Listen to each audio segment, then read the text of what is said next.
전 세계가 주목하고 있는 트럼프 당선인의 미국 대통령 공식 취임이 이제 오늘 밤 새벽이면 확인할 수 있게 되는데 취임 전부터 관심이 모아진 만큼 취임 직후의 행보 또 주목할 수밖에 없을 것 같습니다. 관세에 따른 환율 또 채권 수익률 흐름까지 좀 짚어보겠습니다. 네, LS증권 우혜영 연구원 모셨습니다. 어서 오세요. 어서 오세요. 네. 자, 이제 우리 우 연구원님 보시기에는 어떠세요? 오늘 행정명령 몇 개 나올 것 같습니까? 취임 이후에. 그래도 한 3-4개 정도는 나와도 되지 않을까요? 서너 개 정도는? 네, 서너 개. 저도 그게 바람직하다고 보는데 네. 하도 뭐 미국 일부 언론에서 오늘 막 100개 정도 그랬더니만 또 트럼프 대통령이 뭐 그 정도 범주는 될 거야 했는데 아우 제발 저는 뭐 우 연구원님 말씀 맞다나 장사란다. 뭐 대통령직 하루 이틀 하고 말 것도 그러니까요. 아닌데 네. 하루에 100개를 내놓으면 우리가 어떻게 분석을 하며 그죠? 네. 서너 개씩 해서 차분차분 좀 차근차근 따라가는 게 좋은데 지금 그러면 이제 아마 첫날 그래도 관세 관련해서 뭐가 나오겠죠? 뭐 가장 주목하고 있는 그 정책 중에 한 가지니까요. 그러니까 네. 예, 그 관세 때릴 것 같으면은 뭐 중국이나 멕시코, 캐나다 할 것 없이 그 관세를 부과당하는 나라들의 통화 가치는 떨어질 것이다. 그게 이제 제1감이기도 하고 이론적으로도 맞고 네. 또 실제 그렇게 트럼프 당선 직후에 시장은 반응했고 근데 그게 살짝 지금 또 꺾였거든요. 조금 요 부분 한번 어떻게 정리가 되세요?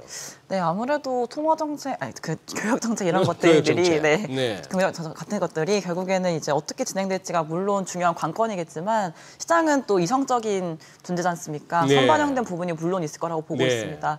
다만 통상 정책의 방향성이나 통화 정책의 방향성이나 전반적으로 미국 경제의 방향성이 달러 인덱스가 빠르게 떨어지기 좀 어려운 환경이지 않습니까? 네. 원달러 환율 같은 경우에도 사실상은 좀 빠른 속도로 낙폭을 확대하기는 어려운 것 같다라는 판단을 하고 있고요.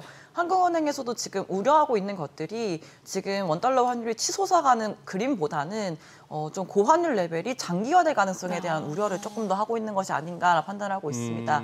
더욱이 한국은행이 먼저 금리를 좀 더 먼저 인하를 했고요. 그리고 인하 횟수도 지금 우리나라 같은 경우에는 경제가 조금은 더 부정적인 방향으로 가고 있기 때문에 중립금리보다 더 낮은 수준으로도 떨어질 수 있겠다는 이게 나오고 있지 않습니까?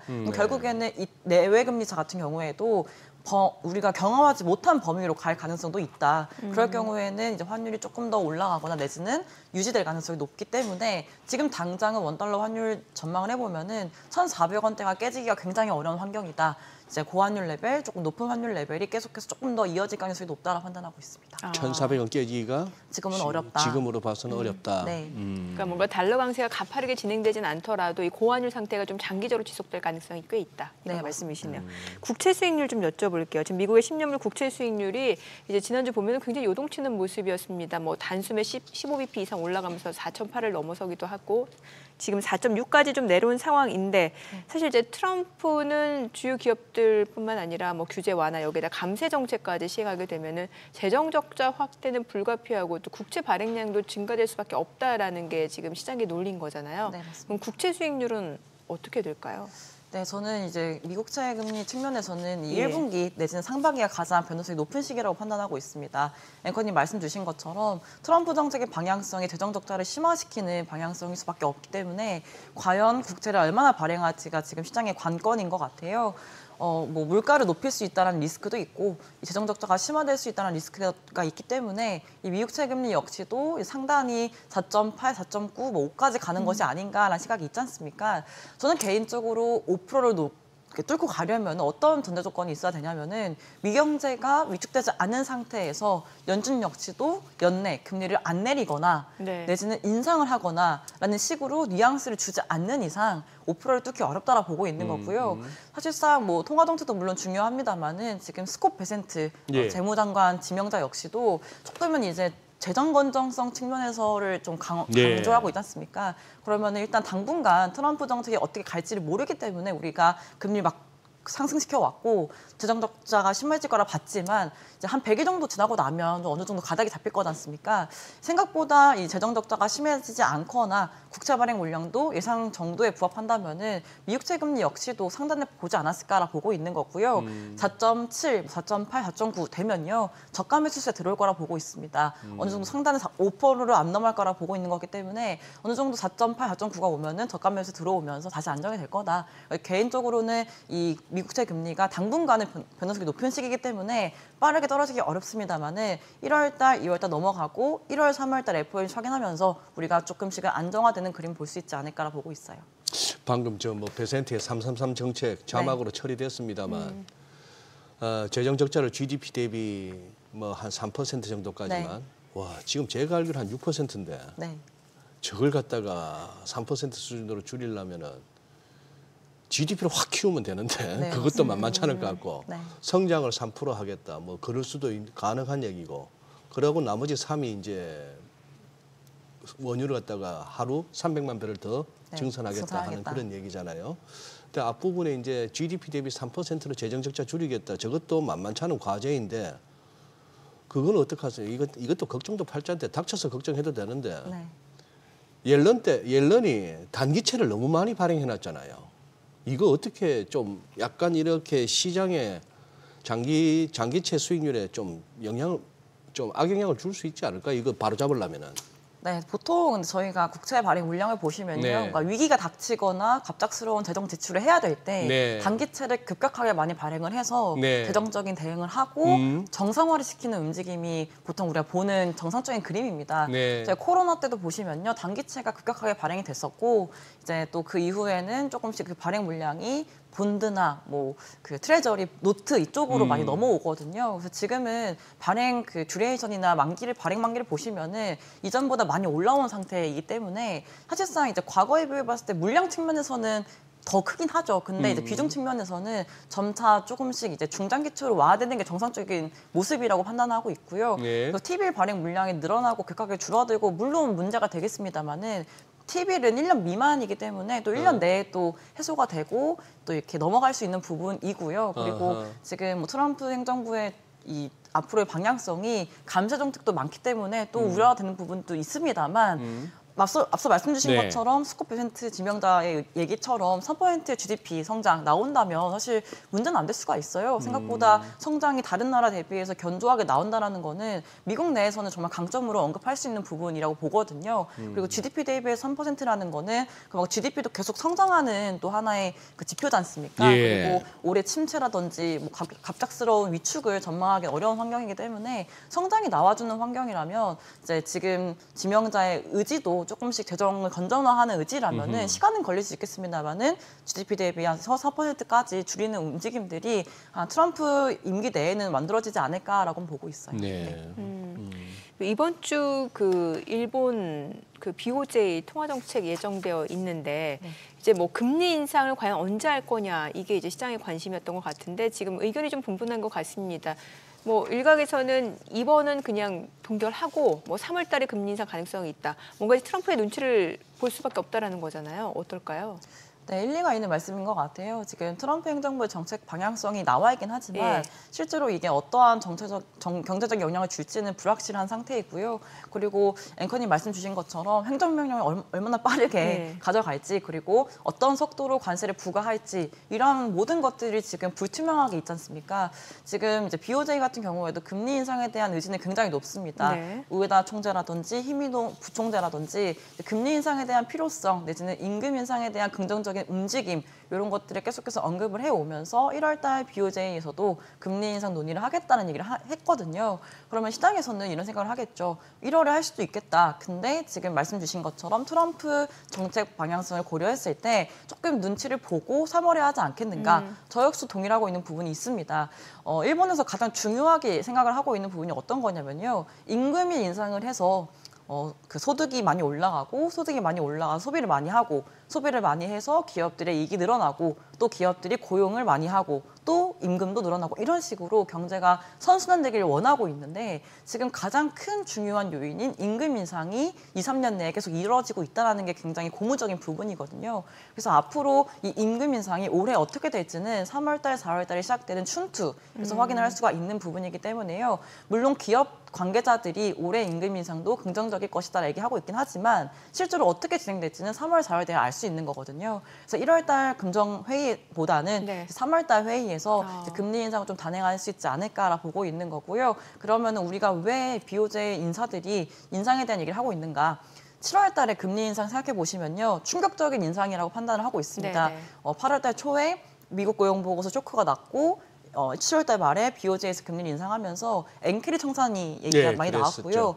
이제 블랙 먼데이라고 해가지고 8월 초에 급락을 했지 않습니까? 그때 왜 그런 현상이 발생했냐면은 예상치 못했던 결정이었기 때문이라고 판단하고 있습니다. 네. 근데 지금은 1월일지 3월일지 인상을 할 건데 언제일지에 대한 불확실성 정도이기 때문에 이번 인상 같은 경우에는 물론 일본 경제 측면에서는 중요한 역할이긴 하겠지만 글로벌 시장 측면에서는 그렇게까지 크게 영향이 없지 않을까라고 분석을 하고 있어요. 그러니까 네. 말씀하신 그거 진짜 시장에서는 그게 중요하더라고요. 예상 못했는데 뭐가 툭 튀어나오면은 충격이 크고 그렇죠. 한번 맞아보면은 또 견딜만 하고 네. 그렇죠. 한번 잡아본 손은 또 언제든지 잡을 수 있고. 네. 요것도 우리 국내 얘기 가기 전에 짧게라도 한번 우리 우 연구원님의 견해를 듣고 싶은데 자꾸 이렇게 시장에 뭔가 이렇게 좀 공포감을 조성하는 기사들 중에 나오는 얘기가 그거예요. 최근에 국채 수익률이 한 4.8 뭐 이 정도 막 올라오고 하니까 네.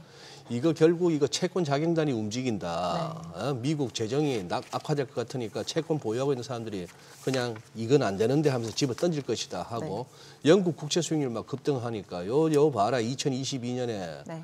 리츠 트러스 때 그때 뭐 한 2달도 못 하고 쫓겨났잖아. 네.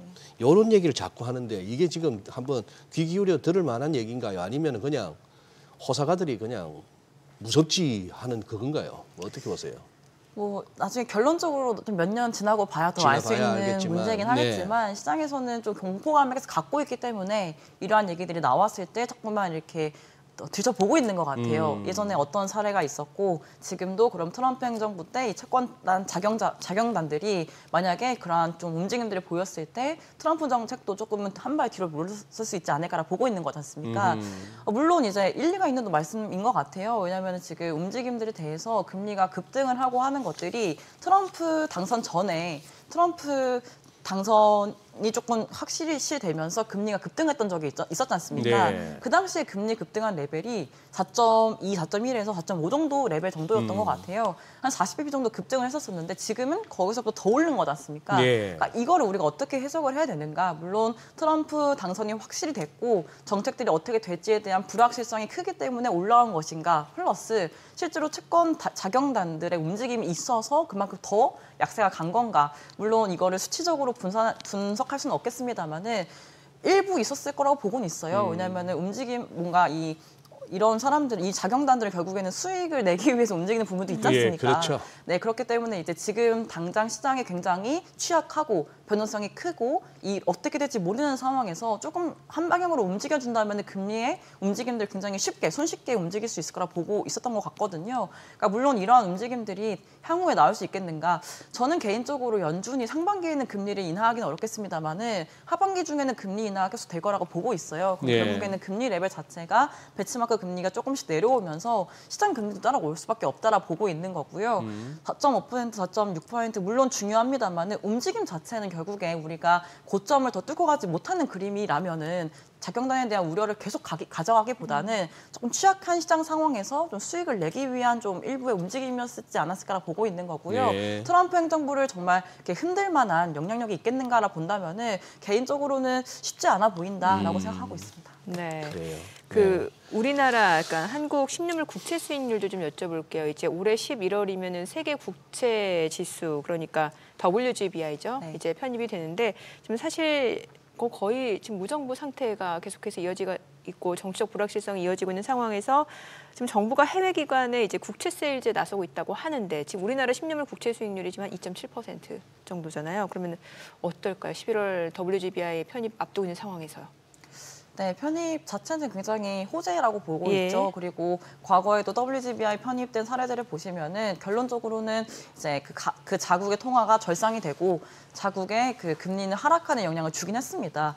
지금 당장 또 어떤 부분들을 또 고려하고 있냐면 우려하고 있냐면은 지금 이제 대외 신인도가 조금 흔들리고 있다는 점인 것 같아요. 네. 특히 신용등급 강등 이슈가 계속해서 뭐 가능성은 낮긴 하지만 계속 이게 얘기가 나오고 있는 부분들은 나쁘다고 보고 있는 거거든요. 예. 만약에 신용등급이 강등된다면 편입 자체에 대해서는 그렇게까지 크게 우려할 만한 상황은 아니나 이제 우리나라 자산에 대한 매력도가 조금은 반감되는 부분이 있기 때문에 그것 정도만 해결된다면 문제가 없을 것 같긴 한데요. 그래도 WGBI 편입 자체가 된다면 그래도 외국인들에 대한 우리나라 수요가 높아지는 건 분명한데 네. 지금 금리 방향성도 어떠한가? 우리나라는 말씀드린 것처럼 중립금리보다 금리 낮출 가능성이 높은 상황이고 경기에 대해서도 하방 리스크가 더 커진 상황이기 예. 때문에요. 장기채에 대한 움직임들이 굉장히 무겁게 흘러갈 수 있는 나라 중에 하나거든요. 무겁게 흘러간다는 말씀입니다. 조금은 하방이 굉장히 큰 상황이다. 이제 미국 같은 경우는 뭐 인플레에 대한 우려, 경기에 대한 긍정적인 전망 때문에 굉장히 빠지기가 어렵지만 국내 네. 금리 같은 경우에는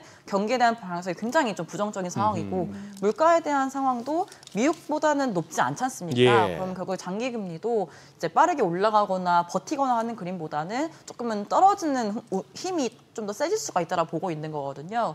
그럼 WGBI 편입하고 더불어져서 이러한 금리 방향성이 더해진다면 네. 10월 달 내지는 9월 달부터는 외국인들에 대한 수요가 조금은 강해질 수 있을 거라 네. 보고 있고요. 9월쯤 되면은 지금처럼 정치적인 리스크가 계속 이어지지 않을 거라고 일단은 낙관을 저는 하고 있는 상황이라서 네. 신용등급 강등 이슈 없어지고 이제 정치적인 리스크도 조금은 완화가 된다면은 한 9월 달, 10월 달부터는 외국인들에 대한 한 중장기채 국채 수요가 유효하게 있을 거라고 판단하고 있습니다. 네. 오늘 내용 잘 들었습니다. 네, 고맙습니다. 고맙습니다. 감사합니다.